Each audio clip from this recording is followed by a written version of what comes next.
Hi, this is Lester Martin from Hortonworks University, and as part of the Hadoop Essentials overview course, I'm going to take a quick couple minutes and run you through the demonstration we're calling ingesting data into HDFS.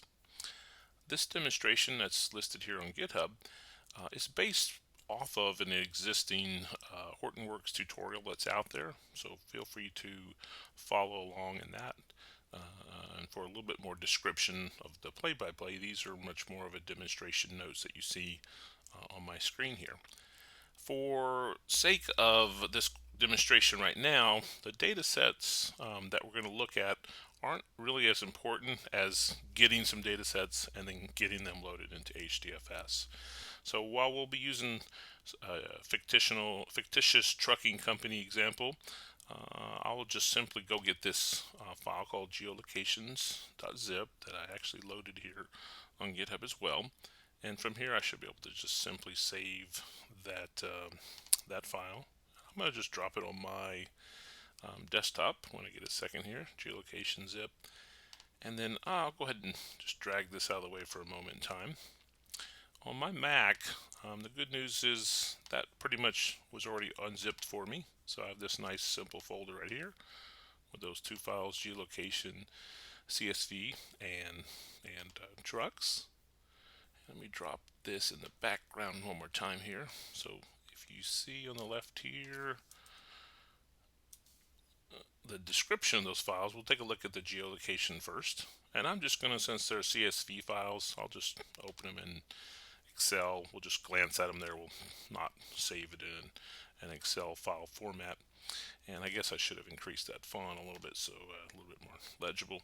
So again, the focus is not right now on worrying about exactly what data that we see here, but just to show you, we have a comma separated list here, mainly with some, as the title says, some geolocation data of some particular trucks at points in times and how fast they're moving, were they making some kind of incidents and those things. So that's that file, and then the trucks themselves, just to take a quick peek at it and also zoom in a little bit on that.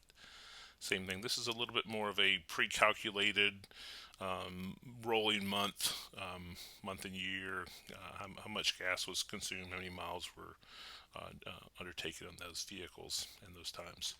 So those are the data sets themselves, and what we'd like to do with them is load them up into HDFS, into the file system itself.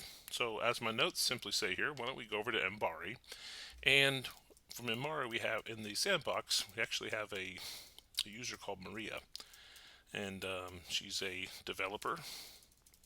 Let me see if I can get her logged in here. And Maria, when she logs in, now there's a variety of ways. Obviously, you can do a command line operation and many other tools. We're going to focus on the Ambari view called the HDFS file viewer. So as Maria logs in, while she has actually some rights to do a lot of read and viewing, like you saw in the last demonstration, she really can't change any settings. So I'm not going to spend too much time there. I'm going to focus on these Ambari views. So this icon right here, the nine little boxes, it will list all the Ambari views that are currently instantiated. So we're going to pick HDFS files. From here, we get a kind of overview of the file system, and just like anything else, they're based on a root-based file system slash. And I want to get to Maria's home directory, so I'm just going to start navigating down under the user slash user, and then I'm finding Maria Dev's home folder as well. Now, I've already got a few other files that are in here. You can see a variety of things about them. This file, this is actually a folder based on this icon. This is a file, it's a CSV file. It's a folder, so there's no size, all those things you would expect in a file system when it was touched to the owner group, permissions, and maybe some more shortcut icons. By the fact that it's a folder, it gives you maybe an icon to download everything in there as a zip file, maybe download just that one file, and some move operations, delete operations, either all individually or, if you select a few items, you can do those. Sorry, close that. You can do bulk operations by clicking on checkboxes and then saying things that are checked below. Why don't you do these kinds of things? So we'll uncheck all those. we wanted to get a file uploaded.